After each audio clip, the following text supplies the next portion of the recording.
Hello, coaches. Today we're going to review exam prep question number 316.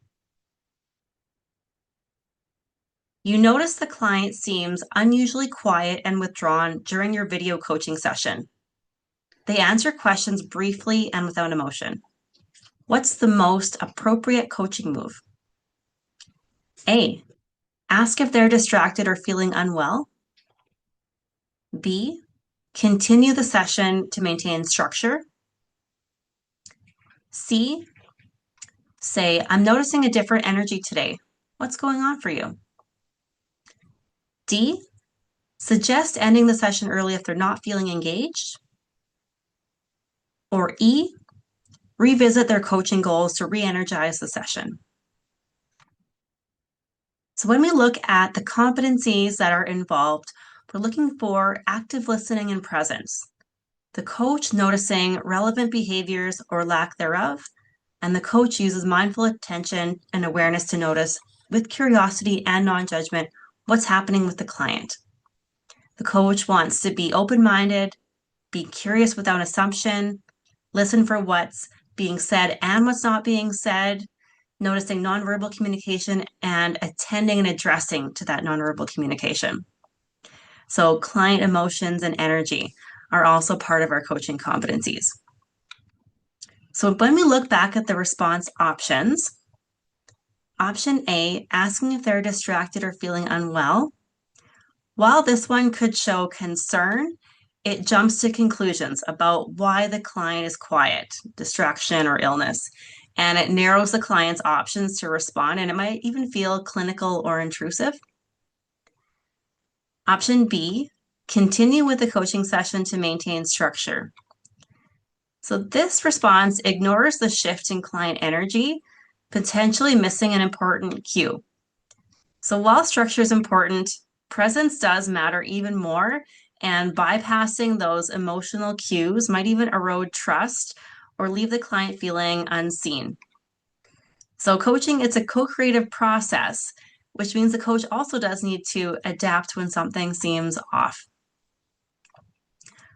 Option C, say, I'm noticing a different energy today. What's going on for you? This response is observational and neutral. It names what the coach is sensing without judgment or assumption. And it also invites the client to check in with themselves and gives them the choice to open up. And it stays in the moment without redirecting. So this is modeling presence, curiosity, and it also reflects the client noticing and naming what's happening in the moment. Option D, suggest ending the session early if they're not feeling engaged. So this assumes the client is not engaged, and it closes off that opportunity for deeper conversation. And it could be perceived as dismissive or even suggest the coach doesn't want to work through the discomfort. So the clients sometimes might need time to open up and the space to do so, and this one might shut down the session. Option E, revisit their coaching goals to re-energize the session.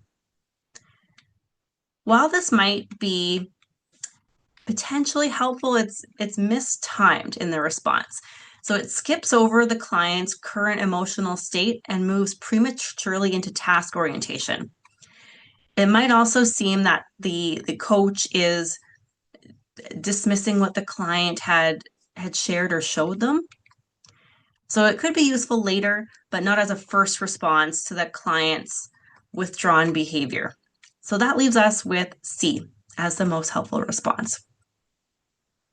So if you're getting ready for your test and you want more support, I have two options for a full studying. You can join a live study cohort where we review questions together just like this one, or there's a self-paced virtual course where you can start and end at any time, and there's a video series going through more questions just like this, as well as many more resources packaged into the course for you.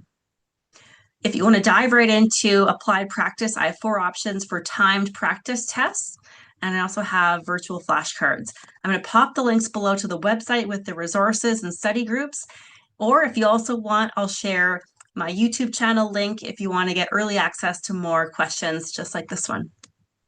Thank you.